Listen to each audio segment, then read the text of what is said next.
नमस्कार दोस्तों, आपका स्वागत है हमारे चैनल क्यू कोड स्टूडियो में। जो लोग इस वीडियो को फर्स्ट टाइम देख रहे हैं या हमारे चैनल पर फर्स्ट टाइम आए हैं, वो हमारे चैनल को सब्सक्राइब कर लें, बेल आइकन को प्रेस कर दें। और मैं उनके लिए बताना चाह रहा हूँ कि इससे पहले मैंने एक और सेशन अपलोड किया हुआ है जो है टेक्स्ट बॉक्स पर, ASP.NET टेक्स्ट बॉक्स पर। ASP.NET टेक्स्ट बॉक्स के बारे में हल्का सा मैं आपको बताना चाहता हूँ कि जब भी हमको कुछ भी इनपुट कराना होगा, हम टेक्स्ट बॉक्स का यूज़ करेंगे। मैंने कुछ नंबर ऑफ प्रॉपर्टी मेरे लास्ट वीडियो में बताई हुई हैं, जहाँ पर मैंने मैक्स लेंथ सेट करना बताया था, और साथ ही साथ मैंने बैकग्राउंड कलर और कुछ कॉमन कंट्रोल्स की प्रॉपर्टीज़ बताई थी। और हमने स्टार्ट किया था टेक्स्ट बॉक्स के चेंज इवेंट से। तो उसी सेशन को हम कंटिन्यू करते हुए पार्ट 2 में आपके लिए लेकर आए हैं text box change event along with arithmetic operators. आप किस तरह से टेक्स्ट बॉक्स के चेंज इवेंट पर अर्थमेटिक ऑपरेशंस परफॉर्म करा सकते हैं। तो चलिए हम स्टार्ट करते हैं text box change event. Page layout के बारे में मैं आपको बता दूं कि यहाँ पर मैंने दो टेक्स्ट बॉक्स लिए हुए हैं और एक लेबल कंट्रोल लिया है। जो येलो कलर के दो बॉक्स दिख रहे हैं, ये टेक्स्ट बॉक्स हैं। यहाँ पर हम नंबर्स को टाइप करेंगे और बाद में सेकेंड बॉक्स में जब भी हम कोई नंबर टाइप करते हैं और जैसे ही यहाँ से हम कर्सर को चेंज करेंगे, जो भी रिज़ल्ट हम चाहते हैं वो रिज़ल्ट डिस्प्ले होगा हमारे रिज़ल्ट बॉक्स में, जो ब्लैक कलर से मैंने हाईलाइट किया है। चलिए मैं आपको दिखाता हूँ इस पेज का सोर्स कोड क्या है। तो यहाँ पर आप देख सकते हैं ये ASP.NET हमने ASPX पेज लिया हुआ है। यहाँ पर टेबल के अंदर मैंने TR कॉलम के थ्रू पेज को डिज़ाइन किया है। मैं यहाँ पेज को स्प्लिट कर रहा हूँ, आप देख सकते हैं ये रहा टेक्स्ट बॉक्स 1। तो यहाँ टेक्स्ट बॉक्स 1 मैंने उसका नाम दिया है, बैकग्राउंड कलर येलो है और मैंने फॉर्मेटिंग की हुई है। फिर उसके बाद यहाँ पर हम रिज़ल्ट में आते हैं, ये है लेबल बॉक्स, और लेबल बॉक्स की भी मैंने फॉर्मेटिंग की हुई है। यहाँ पर मैं आपको बताना चाहता हूँ कि मैंने यहाँ पर कोई भी बटन का यूज़ नहीं किया है और हम आपको without button text box change event को एक्सप्लेन कर रहे हैं। तो अब चलिए हम स्टार्ट करते हैं कि किस तरह से text box change event raise होती है। सबसे पहली बात कि हमको जब भी हम कोई प्रोग्राम बना रहे होते हैं तो हमें इंफॉर्मेशन के फ्लो को समझना होता है कि हम करना क्या चाहते हैं। तो फर्स्ट ऑफ ऑल हम आपको बताते हैं कि हमारा जो प्रोग्राम का फ्लो है, हम अपने प्रॉब्लम के सॉल्यूशन को स्टेप बाय स्टेप करते हुए उसके आउटपुट तक किस तरह से पहुंच सकते हैं। तो फर्स्ट ऑफ ऑल हमारा कॉन्सेप्ट ये है यहाँ पर कि जब हम पहले टेक्स्ट बॉक्स में चेंज कर रहे हैं तो वहाँ पर कोई भी ऑपरेशन परफॉर्म नहीं होगा। मीन्स फर्स्ट वाले टेक्स्ट बॉक्स का ऑटो पोस्ट बैक प्रॉपर्टी जो है वो फॉल्स होगी।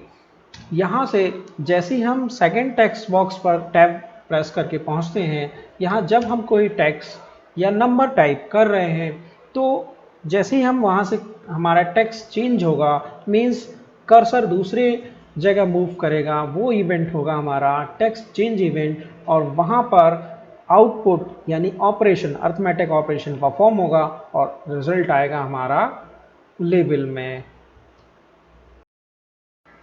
ऐसा करने के लिए हमें सबसे पहले इवेंट रेज करना होगा, टेक्स्ट चेंज इवेंट किसका, सेकंड टेक्स्ट बॉक्स का। तो चलिए हम सबसे पहले रेज करते हैं इवेंट।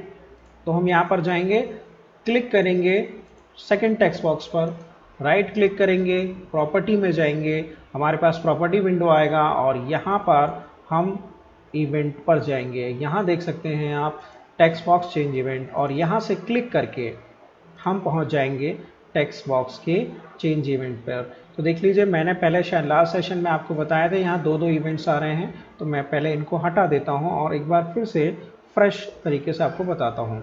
और यहाँ पर मैं एक बार बिल्ड करूँगा। देखिए, जैसे ही मैंने यहाँ पर text change second text box से टेक्स्ट चेंज इवेंट पे लिखा हुआ कोड मैंने हटाया, हमारे पास एक एरर आई। आप में से कुछ दोस्तों को ये एरर आती होगी और वो काफ़ी इरिटेट होते होंगे।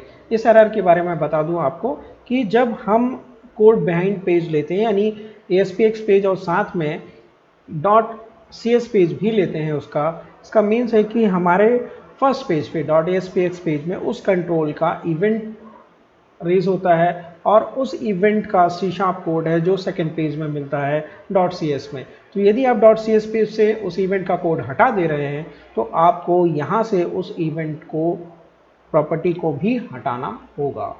तो चलिए मैं यहाँ से on text change event property को हटा देता हूँ यहाँ से। चलिए, तो ये मैंने हटा दिया। एक बार से हम फिर बिल्ड कर लेते हैं। तो ये बिल्ड हो गया सक्सेसफुली। अब हम सबसे पहले यहाँ पर जाएंगे और यहाँ पर जाके हम प्रॉपर्टी में जाएंगे और फिर से एक बार इवेंट लेंगे और क्लिक करेंगे टेक्स्ट चेंज इवेंट पर। तो ये हमारे पास टेक्स्ट चेंज इवेंट हमारे पास आ गया। सबसे इम्पॉर्टेंट बात कि हमको सम निकालना है। तो यहाँ मैंने लिखा find out the sum of any two numbers. मैं कमेंट सेक्शन में लिख रहा हूँ, यहाँ पर हम सिंगल लाइन के लिए स्लैश लगा के कमेंट बना सकते हैं। ये लाइन जो है वो हमारा कंपाइलर रीड नहीं करेगा। तो सबसे पहले हम दो वेरिएबल ले लेते हैं। सपोज मैं यहाँ पर डबल डेटा टाइप में दो वेरिएबल ले रहा हूँ। यहाँ पर x, y से मैं इसको डिक्लेयर कर दे रहा हूँ। दो वेरिएबल ले लिए। अब सबसे इम्पॉर्टेंट बात ये कि जब भी हम टेक्स्ट बॉक्स में रन टाइम में कुछ भी एंटर करते हैं, चाहे वो आप अल्फ़ाबेट एंटर कर रहे हों या नंबर एंटर कर रहे हों या पॉइंट में वैल्यू एंटर कर रहे हों, वो स्ट्रीम से रीड करता हुआ एज अ स्ट्रिंग ही रीड होता है, क्योंकि हमारे टेक्स्ट बॉक्स की जो डॉट टेक्स्ट प्रॉपर्टी है वो स्ट्रिंग स्ट्रीम को रीड करती है। मीन्स यदि हमें एक डेटा टाइप से दूसरे डेटा टाइप में डेटा को कन्वर्ट करना है तो हमें यहाँ पे C# के कन्वर्ट मेथड का यूज़ करना होगा। तो सबसे पहले हम वैल्यू को रिसीव कर लेते हैं x में, यानी कि डबल डेटा टाइप में। तो कैसे? सबसे पहले मैंने लास्ट क्लास में आपको बताया था किसी भी टेक्स्ट बॉक्स की वैल्यू को टेक्स्ट से रिसीव करने के लिए प्रॉपर्टी होती है डॉट टेक्स्ट। तो यहाँ पर टेक्स्ट बॉक्स का नाम text box 1 dot text equal to text. तो जैसे ही मैंने यहाँ सेमीकोलन लगाया, आप देख सकते हैं हमारा जो ऑटो इंटेलिजेंस कंपाइलर है VS का, वो रेड लाइन हाईलाइट कर रहा है। इसका मतलब ये है कि यहाँ पर एक एरर है। मैं आपको एरर दिखाता हूँ। F6 करिएगा, मैं F6 या बिल्ड पर जाइएगा और बिल्ड करिएगा। यहाँ आप देख सकते हैं कि स्क्रीन पर एक एरर आ रही है। यदि आप थोड़ा डिस्प्ले यदि कम आ रहा है तो मैं आपको पढ़ के बता देता हूँ। Can not implicit convert data type string to double. Means जो हमारे पास टेक्स्ट बॉक्स से जो वैल्यू आ रही है और जो उसको हम x में स्टोर कर रहे हैं, वहाँ पर string to double conversion implicitly नहीं हो सकता। तो यदि आपने C# पढ़ा हो तो वहाँ पर इम्प्लिसिट और एक्सप्लिसिट दो तरह से कन्वर्जन होता है। तो चलिए, अब इसके लिए हमें क्या करना पड़ेगा, यहाँ पर हमें इसको डेटा टाइप कन्वर्जन करना पड़ेगा। एक डेटा टाइप से दूसरे डेटा टाइप में कन्वर्ट करना होगा। तो जो टेक्स्ट बॉक्स की वैल्यू है उसको हम कन्वर्ट मेथड के थ्रू कन्वर्ट करेंगे स्ट्रिंग से डबल में। तो चलिए, इसके लिए कैसे लिखते हैं, मैं आपको C# जब पढ़ाऊंगा तो मैं यहाँ पर आपको डिटेल में बताऊंगा। One data type two another data type, data conversion कहते हैं उसको, और बॉक्सिंग अनबॉक्सिंग का कॉन्सेप्ट भी यहाँ पर लगता है। तो यहाँ हम कन्वर्ट क्लास का यूज़ करेंगे। ठीक है, ये कन्वर्ट क्लास है हमारी, और इस कन्वर्ट क्लास में जो देखिए आप देख सकते हैं, convert a base data type two another base data type, एक बेस डेटा टाइप से दूसरे बेस डेटा टाइप में कन्वर्ट करना। तो यहाँ हमारे पास जो वेरिएबल है वो डबल डेटा टाइप है। तो हम जो अभी जो टेक्स्ट बॉक्स में वैल्यू आ रही है वो आ रही है स्ट्रिंग। तो इस स्ट्रिंग को हम डबल में करेंगे तो हम लिखेंगे कन्वर्ट डॉट टू डबल। ये मेथड होती है इसकी, ये मेथड ब्रैकेट यहाँ पर, और ये हमारा हो गया कन्वर्जन। तो यहाँ पर जो भी वैल्यू हमारे पास x में आएगी स्ट्रिंग से, अब वो कन्वर्ट हो जाएगी किस में, डबल में। तो चलिए नेक्स्ट, इसी तरह से y के लिए भी हम वैल्यू रिसीव कर लेते हैं हमारे दूसरे टेक्स्ट बॉक्स से। तो लिखेंगे कन्वर्ट डॉट टू डबल, और यहाँ लास्ट में स्टेटमेंट को टर्मिनेट करने के लिए हम सेमीकोलन यूज़ करते हैं txt सेकंड डॉट टेक्स्ट। तो ये दो टेक्स्ट बॉक्स हमने ले लिए। यहाँ पर वैल्यूज़ हमारे पास आ जाएगी। चलिए एक बार मैं आपको ब्रेक पॉइंट लगा के बताता हूँ कि किस तरह से वैल्यूज़ आ रही हैं। तो यहाँ पर स्टार्ट डिबगिंग करेंगे और यहाँ अब देखिए यहाँ पर मैंने जब वैल्यू डाली तो डीबगिंग पॉइंट पर मेरा कर्सर नहीं गया। रीज़न ये है कि जिस यहाँ पर दोनों टेक्स्ट बॉक्स में से, क्योंकि हमने यहाँ कमांड बटन यूज़ नहीं किया तो कोई कमांड तो मिल नहीं रहा पेज को, तो वो ऑटोमेटिकली उस इवेंट पर जाएगा नहीं। तो हमें टेक्स्ट बॉक्स सेकंड नंबर वाली को ऑटो पोस्ट बैक क्या करना पड़ेगा, ट्रू करना पड़ेगा, ताकि पेज को वो पोस्ट बैक करे और वो सी शार्प कोड को चेक करे उस इवेंट के लिए। तो हम यहाँ पर जाएंगे, हम सेकंड टेक्स्ट बॉक्स का ऑटो पोस्ट बैक प्रॉपर्टी, हमने मेथड उसकी इवेंट उसी की रेस की हुई है, देखिए सेकंड वाले की हमने रेस की हुई है। तो यहाँ से चलेंगे, प्रॉपर्टी में जाएंगे और यहाँ से यहाँ पर होता है हमारे पास ऑटो पोस्ट बैक प्रॉपर्टी, तो ये प्रॉपर्टी हम ट्रू कर देंगे। तो चलिए एक बार फिर से सेव करते हुए हम इसको स्टार्ट डिबगिंग करेंगे और वापस से नंबर को एंटर कराएंगे। मैंने बोला 100 और यहाँ बोला 20। तो देखिए जैसे ही वहाँ पर मैंने auto post back property true कर रखी हुई थी और यहाँ पर पोस्ट बैक, तो हम ट्रेस करते हैं पोस्ट बैक के बाद। ये देखिए यहाँ पर ये स्ट्रिंग के फॉर्म आप देख सकते हैं कि यहाँ पर जो वैल्यू आ रही है डबल कोड में लग के आ रही थी, एज अ स्ट्रिंग आती है, ये देखिए। और अब ये वैल्यू जो है वो हमारे पास कन्वर्ट हो गई और डबल में कन्वर्ट हो गई और इस तरह से ये हमारे पास वैल्यूज़ रिसीव हो गई एज अ डबल में। तो चलिए अब इसके बाद हम एक और वेरिएबल ले ले रहे हैं, थर्ड वेरिएबल z ले लेते हैं। तो यहाँ पर मैं लिखता हूँ z equals to x plus y, sorry x plus y. तो रिज़ल्ट जो है वो z में आ जाएगा। अब हम क्या करेंगे, जो लेवल हमने रिज़ल्ट के लिए लिया है उसके टेक्स्ट में इस z की वैल्यू को स्टोर करा देंगे और जब स्टोर करा रहे होंगे तो अगेन हम उसको कन्वर्ट करेंगे स्ट्रिंग में। तो उसके लिए डायरेक्ट लिख सकते हैं वेरिएबल डॉट, वेरिएबल का नाम डॉट टू स्ट्रिंग। तो यहाँ से हम इसको वंस अगेन रन करते हैं, 20 और ये 100।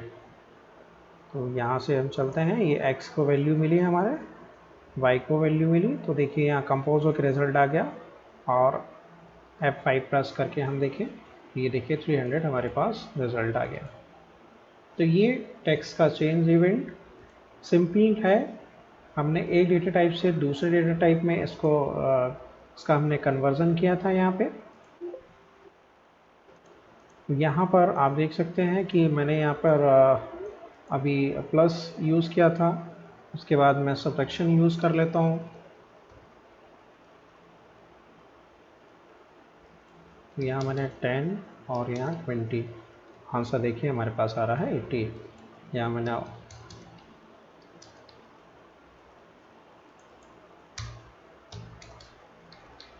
गया 4.6 माइनस 5.4। मैंने इसलिए डबल लिया हुआ था कि हम किसी भी तरह के नंबर के साथ ऑपरेशनली परफॉर्म कर सकते हैं। तो ये था हमारा simple text box change event और जहाँ पर हमने अर्थमेटिक ऑपरेटर्स आप यहाँ पे कर सकते हैं। और कौन से ऑपरेटर्स आप यूज़ कर सकते हैं, प्लस, माइनस, मल्टीप्लिकेशन, डिवीज़न और भी जो अर्थमेटिक ऑपरेटर्स हैं उनको आप यूज़ कर सकते हैं। तो इस सेशन में हमने आपको बताया कि किस तरह से टेक्स्ट बॉक्स के चेंज इवेंट के साथ आप वर्क कर सकते हैं और साथ ही साथ यहाँ हमने देखा कि कन्वर्ट क्लास की जो कन्वर्जन मेथड्स हैं उसमें हम एक डेटा टाइप से दूसरे डेटा टाइप में किस तरह से हम कन्वर्जन कर सकते हैं। तो ये था हमारे पास टेक्स्ट बॉक्स का चेंज इवेंट। नेक्स्ट सेशन हम आपके लिए लेकर आएंगे text box change event part 3, जिसमें हम आपको बताएंगे एक सबसे इम्पॉर्टेंट टॉपिक जो टेक्स्ट बॉक्स और किसी भी ऑपरेशन को करने के पहले हमें यूज़ करना होता है, इनपुट वैलिडेशन। इनपुट वैलिडेशन मैं आपको हल्का सा उसका एक डेमोन्स्ट्रेशन बता दे रहा हूँ। हम सिर्फ उसको कवर करेंगे हमारे नेक्स्ट सेशन में, जो मैं अपलोड करूँगा पार्ट 3। यहाँ पर मैं आपको बता देता हूँ, गलती से यहाँ पर यदि किसी ने इस तरह से टाइप किया तो आपके पास यहाँ पर एरर आएगी, input string was not in a correct format. First box में मैंने टाइप कर दिया नंबर और सेकंड में मैंने टाइप कर दिया अल्फ़ाबेट। तो इस तरह के एरर्स को किस तरह से रिज़ॉल्व किया जाता है और उसके लिए कौन सा कोड लिखा जाता है, वो मैं आपको बताऊंगा मेरे थर्ड पार्ट में। आप हमारे चैनल को सब्सक्राइब करिए, लाइक करिए और एक चीज़ ज़रूर करिए, थोड़ा सा शेयर करिए और हमें कमेंट बॉक्स सेक्शन में जाकर लिख कर बताइए कि आपको इस वीडियोस में क्या समझ में नहीं आया और आप हमसे और क्या सीखना चाहते हैं। तो आज के लिए इतना ही। नमस्कार, जय हिंद, जय भारत।